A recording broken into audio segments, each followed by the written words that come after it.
What's up, ladies and gentlemen? Jordan Sather here on April 12th, and in this report, in this video, what I want to do with you is discuss certain happenings going on with the Air Force and possibly the secret space program, kind of behind the scenes of all the Syria and war distractions going on right now. And I'm going to take some whistleblower testimony and link these certain happenings that are going on to it and try to paint a clearer picture of what might be really going on right now. First, I want to show you this right here. Now, I reported on it a few days ago, and it's from the Air Force website itself, and it says the Air Force announces major changes to space enterprise. And this is a very technical news release. I don't necessarily understand too much of what it says, but this article that I just found in researching for this video kind of helped lays it out a little bit more. And this is from April 4th. That Air Force announcement was also April 4th. And this article states, in a push to normalize the space domain, Air Force adds a new 3-star position. So basically, they're just kind of, like it says right here, they're shuffling some things around to make their space command a little more streamlined, a little easier. Keep that in mind, right? I'm trying to lay some perspective for you before we get into discussing Corey Goode, Bill Tompkins, and some other whistleblower testimony that might explain this, right? So they're trying to normalize space, the Air Force is, and then as I was watching Jimmy Church, or listening to Jimmy Church last night, his interview he just released with Robert David Steele, awesome interview, go check it out, he was discussing this, that this article by The Drive here discusses. And this article says, on April 6th, so just 2 days after the Air Force reshuffled, right, announced they were reshuffling some things, on April 6th, as part of the Pentagon's daily announcement of any contracts worth over $7 million, so they have to announce these things, they don't necessarily have to say where the money goes, but in this case, they did. And the Air Force revealed a deal with the URS, Federal Services, some company out of Maryland, for nearly 2 decades of work regarding drones. It was a $3.6 billion contract for piloting unmanned aircraft out of Area 51. Very interesting, right? So understand these points. Air Force reshuffles around some Space Command stuff.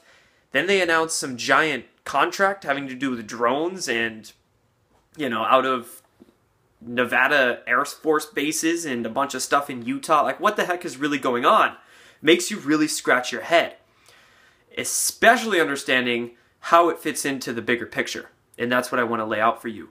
Now I want to discuss some of the testimony that's come out regarding the Navy factions of the secret space program, right? So I think we all know by now about Corey Goode and his testimony that he's been, you know, discussing since 2014 regarding his participation in what's called the Solar Warden. Now, he's not the first one to ever mention Solar Warden. We've also had Gary McKinnon hack some NASA computers and give some glimpses into this project of secretive space programs. But Corey Goode's really been coming out for a couple years and discussing it. And not only him, but Bill Tompkins is really throwing down some data about what's really gone on with the Navy side of things, right? Remember, there's Air Force. Now we have Navy. And when we get to this level of compartmentalization in the secret space programs, they're called unacknowledged special access projects, USAPs, right? Unacknowledged. A lot of the Air Force guys might not necessarily know what's going on in the Navy. A lot of people, you know, over here might not know what's going on over here. This is the level of compartmentalization we're getting into. So you got to understand, perspective is everything. And according to Corey Goode, when he started really coming out with the Navy side, a deep, deep secret space program that even surpasses anything the Air Force thought they had, it kind of pissed off some guys in the Air Force because they realized they weren't the biggest kids on the block anymore. And we're going to bring into the picture some articles by Dr. Salah on exopolitics just to help gather the perspective of all this. Corey Goode was abducted in early 2016, this was a little over a year ago, by some of these guys within the Air Force projects. And they interrogated him, and they found out, holy shit, this guy is actually telling the truth about Solar Warden.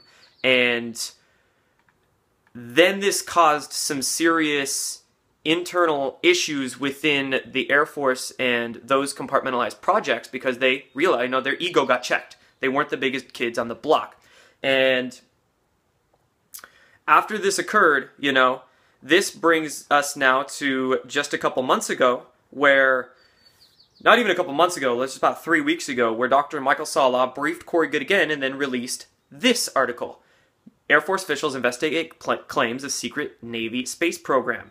And apparently, the guy that interrogated Corey Goode and he's now having regular contacts with is called Sigmund. We don't exactly know who he is. He might be, one of the names we can pick out in the Air Force projects. Maybe not. Maybe he's his name is more hush-hush. But he's been realizing, getting a lot of info from Corey Goode about these Navy projects. And what we could be seeing, remember what Corey Goode's been telling us, and Bill Tompkins as well, is that various factions in these secret space programs are vying for full disclosure, especially the Navy side of things. They're really vying for full disclosure. The deep secret space programs and the Air Force part of the secret space program, or the military industrial complex, SSP, these guys could now, we just saw a week ago they restructured their space organizations. Now there's a giant project for releasing drone technology out of Area 51. And remember, Corey Goode in his testimony has said that a lot of the initial stages of this disclosure process are going to involve drones. And first he said these drones are going to be retrofitted with normal propellers, and then they're going to advance to anti-gravity technologies. Well, now, if the Air Force is running drone projects directly out of Nevada test ranges and Area 51, maybe they're just skipping that whole propeller process and going straight to zero-point energy and electrogravitic technologies to catch up to the Navy secret space program deeper disclosures. This, I'm just looking to the future here. Could be. We know, right? We can do some, pretty easy research and find what kind of projects we know they have. We know they have essentially large black triangles, what's sometimes been called the TR-3B, that work off anti-gravity technology. They've had these for quite a while. We know, we can take a gander at some of the projects they have. We have Bill Tompkins that has come out saying that, okay, yeah, they have, deep space stuff already. And again, like I said, this could very well be the Air Force trying to play catch-up and trying to understand that if they don't get on the disclosure train, they're going to be kind of rendered obsolete. So I want to lay some of this scenario out for you guys because, with all this serious stuff going on, maybe, and I will make more videos describing my views on this, all this war talk could be just a distraction to not only set up the disclosure side of things, right? Get these pieces in line while the corporate media and the neocons and everybody's distracted with Syria and all this war talk. Very well could be that certain secret space program projects are being aligned to come out to the public, and of course bringing the pedophilia and human trafficking and exposure of the sick, nasty, dark force operations into the public. We're having Trey Gowdy, now head of the House Intelligence Committee, certain legislation being passed on the pedophilia and human trafficking front. So I will do more reporting on that in another video. I'll probably film right after this. But I wanted to lay out what's going on in the secret space program end of things so you can understand, what's really going on the pedophilia side of things, and how this could be fitting into the picture of Syria. So anyway, logging off, guys. Thank you guys for watching, and thank you guys for all of your contributions, donations, and very nice things you have to say. Done.